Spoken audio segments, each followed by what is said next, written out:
नमस्कार साथियों, क्या आप भी 2026 में ग्राम पंचायत प्रधान या जिला पंचायत का चुनाव लड़ने की सोच रहे हैं? तो यह वीडियो आपके लिए है, क्योंकि चुनाव आयोग ने कुछ नए नियम बना दिए हैं जिन्हें अगर आप नहीं जानते हैं तो आपका पर्चा रद्द हो सकता है और आपका चुनाव लड़ने का सपना चकनाचूर हो सकता है। तो चलिए जानते हैं कि कौन कौन लोग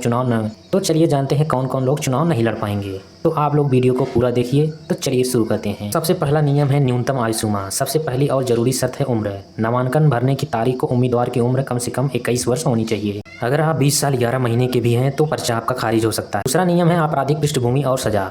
अगर किसी पर गंभीर आपराधिक मुकदमे हैं और 2 साल या उससे अधिक की सजा हुई है तो चुनाव लड़ने से रोक दिया जाएगा। अगर कोर्ट से दोष मुक्त हो गए तो लड़ सकते हैं। भ्रष्टाचार हुआ, घोटाला हुआ, पब्लिक फंड की हेराफेरी, आचार संहिता का उल्लंघन, इन सब में अगर सजा है तो आप अयोग्य घोषित कर दिया जाएगा।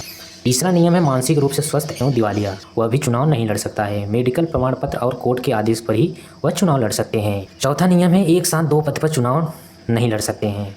जैसे अगर आप ग्राम प्रधान या क्षेत्र पंचायत सदस्य, ग्राम पंचायत या जिला पंचायत, 2 अलग अलग ग्राम पंचायत, इनमें से कोई भी 2 जगह एक साथ चुनाव नहीं लड़ सकता है।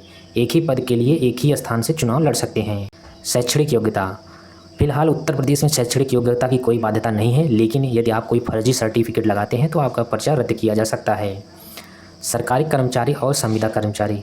तो छठवां जो नियम है कि जो भी व्यक्ति सरकारी सेवा में है, अस्थायी, अस्थायी, संविदा या पंचायत कर्मचारी किसी भी पद पर हो, वह नौकरी छोड़ने के बाद ही चुनाव लड़ सकता है। नौकरी छोड़ने का प्रमाण पत्र आपको नामांकन के साथ देना होगा। सरकारी बकाया, जो 7वां नियम है, अगर आपके ऊपर सरकारी बकाया है जैसे बिजली बिल, पानी बिल, कृषि ऋण और आपने चुका नहीं रखा है तो भी पर्चा खारिज हो सकता है। ध्यान दें, चुकाने के बाद आप चुनाव लड़ सकते हैं। 8वां नियम जो है वह है महिला आरक्षण पर पुरुष उम्मीदवार। अगर किसी सीट को महिला के लिए आरक्षित कर दिया गया है तो उस पर पुरुष उम्मीदवार चुनाव नहीं लड़ सकते हैं। 9वां नियम है कि फर्जी प्रमाण पत्र। यदि आपने कोई भी फर्जी जाति प्रमाण पत्र, निवास प्रमाण पत्र बना के पर्चा भरा है तो आपका पर्चा रद्द कर दिया जाएगा। 10वां नियम जो है वह पंचायत से पूर्व में निष्कासित उम्मीदवार। अगर किसी व्यक्ति को पहले कभी पंचायत ने अनुशासनात्मक कार्रवाई में हटाया गया है तो कुछ वर्षों तक वह चुनाव नहीं लड़ सकता है।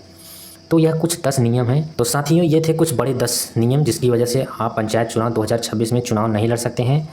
तैयारी करिए, मगर इन नियमों को पूरा समझ कर करिए। किसी भी प्रकार की गलती मत करिए, वरना आपका पर्चा रद्द हो सकता है। अगर ये वीडियो आपको अच्छा लगा है तो वीडियो को लाइक करिए और अपने दोस्तों के साथ शेयर करें जो चुनाव की तैयारी कर रहे हैं। बाकी मिलते हैं किसी अन्य वीडियो में अन्य जानकारी के साथ। तब तक देखते रहिए AI साइबर शिक्षा। धन्यवाद।